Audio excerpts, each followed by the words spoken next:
So the pretenders have been separated from the contenders at the AFCON. The semi-final stage is set. It's Burkina Faso taking on Egypt, and of course Ghana taking on the indomitable Lions of Cameroon. It's another segment of the AFCON Digest. My name is Benjamin Nketiah, and remember that the segment is sponsored by Total, partner of African football.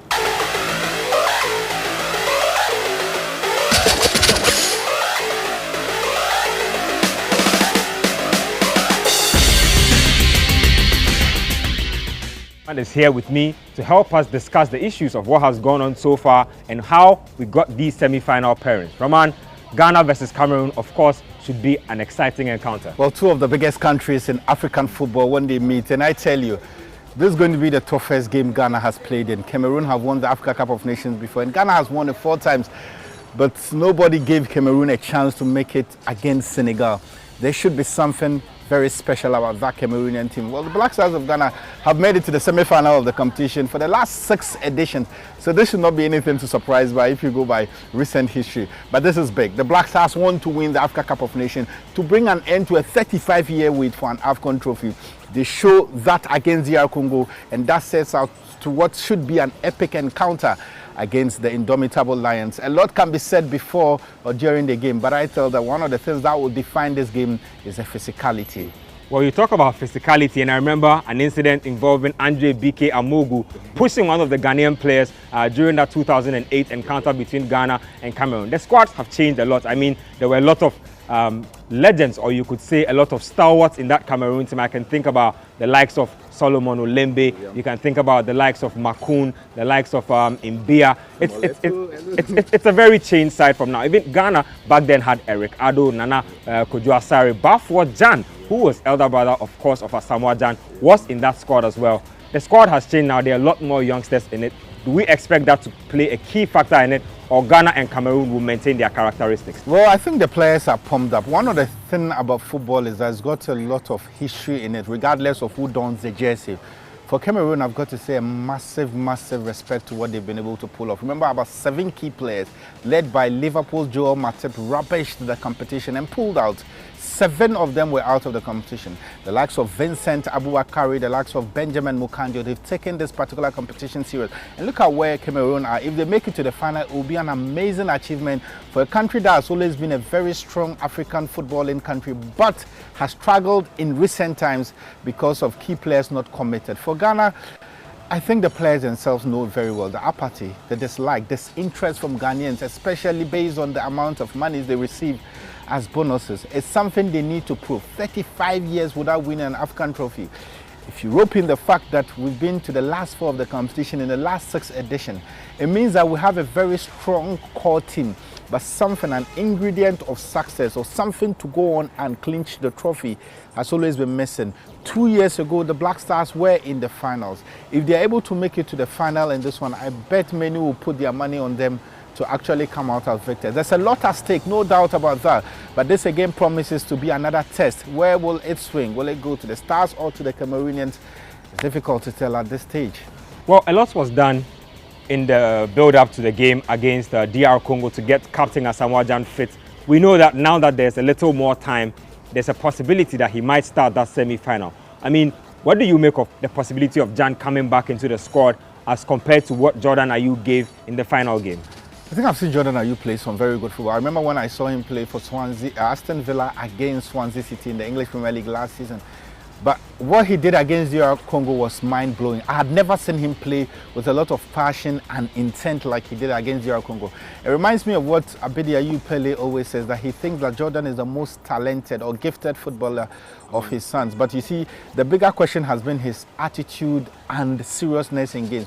I think he proved that against DR Congo, and I was so much happy for him because he's been so much vilified in the past. The question is, will he be able to maintain it? The difference between top players and average players is that they can reproduce the top quality things every weekend or in any game.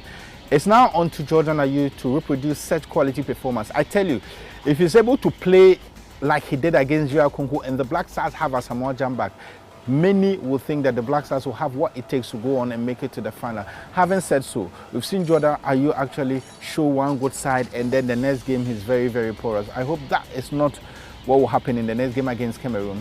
Well, I mean, for you, what will be the deciding factor between Ghana and Cameroon? What separates the Black Stars from the indomitable Lions? Well, I think the Black Stars have got huge experience. That's just the main factor. Two big African countries that know how to play the Africa Cup of Nations. Two countries that understand what it takes to play in a 6 matches tournament. So that is it. But the experience factor is that the Black Stars are going into this game having been to the final of the previous edition, having veteran players, having players who understand what it takes to beat a high-level opposition.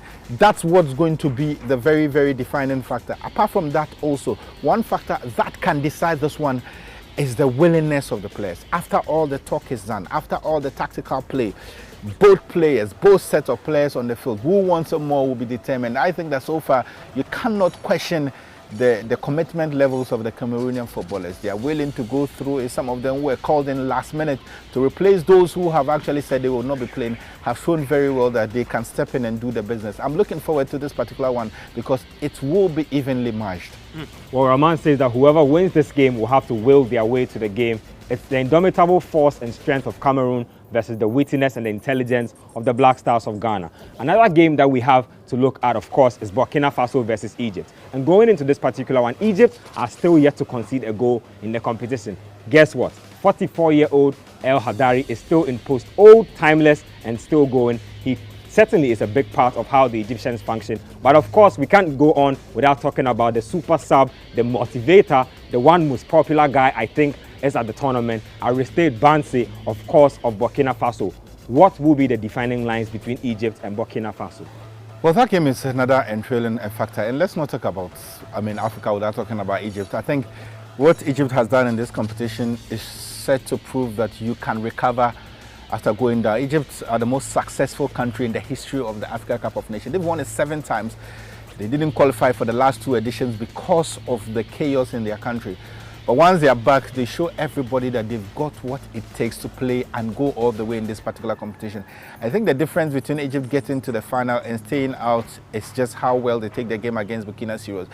The onus will be on Burkina to make sure that they score against the Egypt. And if they manage to do so, it's going to be the very first time Egypt have conceded in this particular competition. That tells you how tight the likes of Ali Gabri, who is in defense for them, have performed in this competition. You cannot talk about Egypt also without mentioning Mohamed Salah. He hasn't scored a lot in this competition, but he's worked extremely hard. He understands what it means to wear the very golden red of Egypt. And I tell you, it's going to be another game. But Egypt have won this competition on 7 times. I think that they'll fancy their chances. I will not want to play them in the final. I hope the likes of Aristide Bansi can pull the plugs on them. But if they make it to the final, they would fancy their chances. Well, Bansi is a fan favorite. Egypt are the godfathers of the competition. Will they navigate that game and make it to the final, possibly in pursuit of another AFCON trophy? That will make it 8. Or will Ghana also break that hoodoo, beat their opponents in the semi-finals, and make it to that elusive 5th AFCON trophy? Kwesi Nyantakyi says that his presence in Gabon is a good omen for the Black Stars. We hope so, but this has been another section or another segment of the AFCON Digest. My name is Benjamin Nketia. Of course, I did this with Rahman Osman, and the show was sponsored by Total, partner of African football.